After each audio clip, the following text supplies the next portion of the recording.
Hi, welcome to the channel. We are Mammoth Crypto, and we have a great one in store for you today. We are going to be going over your Bitcoin goals that you need to have. So buckle up. We have such a powerful video for you, and we are going to go ahead and dive right in right now. I'm going to full screen this one for you so we can read this off. And this is going to be increase mainstream adoption and acceptance as a legitimate form of payment.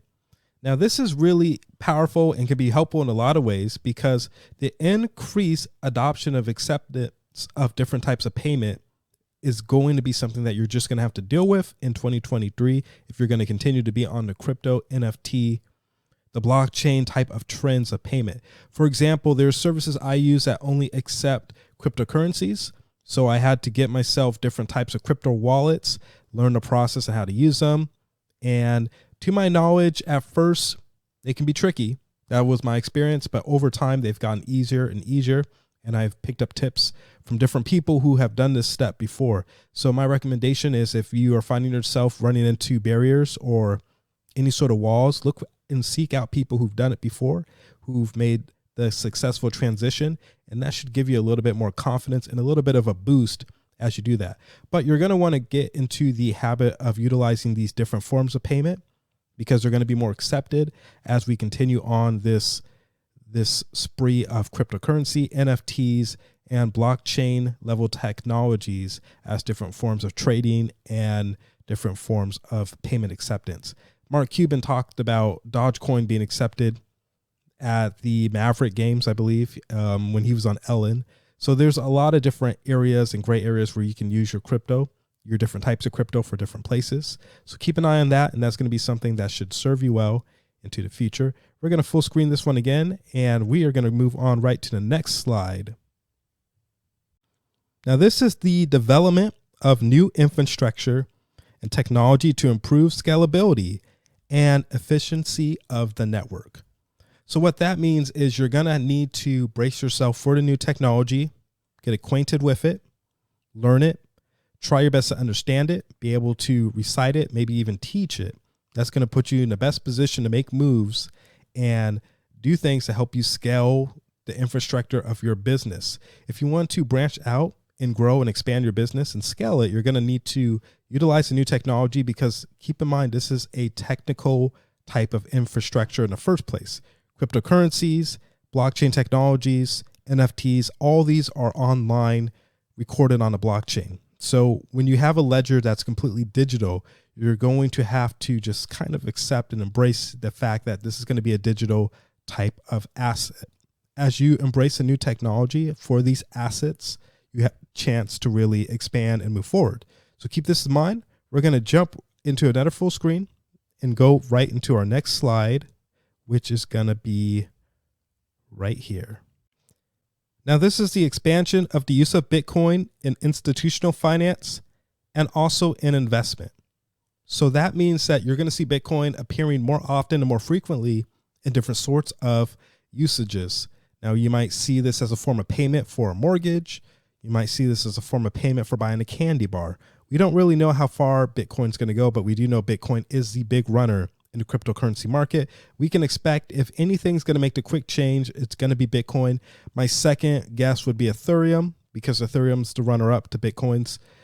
But Bitcoin is such a powerful coin that anything else is called altcoin. So keep in mind, Bitcoin is going to be something that's going to have institutional finance and investment expansion written all over it. If I were you, I would see about educating yourself more on Bitcoin to the best of your knowledge, and understand that this is going to be something that financial institutions are going to have probably more policy for, if you're going to take a guess, and you're going to want to be educated on these different types of expansions to Bitcoin. All right, let's go ahead and move on to our next slide. I'm going to full screen this one for you, and we're going to dive right into this one. And here we are talking about diversification of investment portfolios to include Bitcoin and other cryptocurrencies.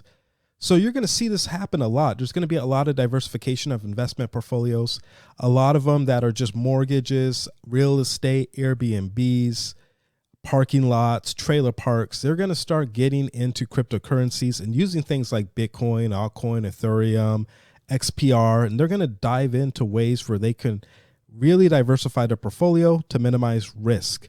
Now, we know from our portfolios that the crypto market is very volatile. It's still early. We are still new. Bitcoin is still the big gun. It's still new though. So there's plenty of time still. That said, you don't want to wait too long. This is a great time to take advantage of the lows in Bitcoin that we may never see these lows again. I would venture to say we might, but right now would be a great time. But keep in mind, this is going to be a long game project for a couple of reasons. Number one, many are to catch up. Number two, this is a volatile market. So Bitcoin itself and other cryptos are going to gain more popularity. The thing you're going to have to consider is the timing of it. So make your decisions to invest based off of those different types of factors and how that works out for you. If you can sit and wait 30 years on your investment, that's great. If you can't, keep that in mind and maybe make a different decision. Again, my advice is always to seek out a financial advisor, someone in your area who can help guide you through these decisions. We were just kind of talking about it together as a community for education for us all. Let's go ahead and dive into a full screen here as we go into our next slide, which is going to be right here. And here we are talking about greater regulatory clarity and stability to foster growth and innovation in the crypto industry. There's going to be a lot of innovation and growth in the crypto industry, but keep in mind, because it's still early, there's not a whole lot of oversight yet with regulation going on. That's something that's raised a lot of concerns. So you have to almost expect that regulation is going to be a little tighter in the coming decades. Right now, things are still new. We are still kind of trying to see where the volatility of this machine will land. So in this process, keep doing your due diligence. Again, I recommend getting with a team of people and a group of people, maybe even peers, and come together, share your thoughts, collect your thoughts, work out plans, watch strategies and patterns, understanding even with all that data, this is still a volatile market, but then you give yourself a chance for success. And just keep in mind that there are going to be specific things that are just no-brainers, like more regulation and policies regarding crypto as we start to use them and integrate them more into our financial systems. So if you keep all that in mind, you should be in great shape. I had a lot of fun talking about cryptocurrency and Bitcoin with you on this video. You know what to do. Please like, comment, subscribe, and hit a notification bell so that you can be alerted with more great things when it comes to Bitcoin and different types of cryptocurrencies. We appreciate you being here.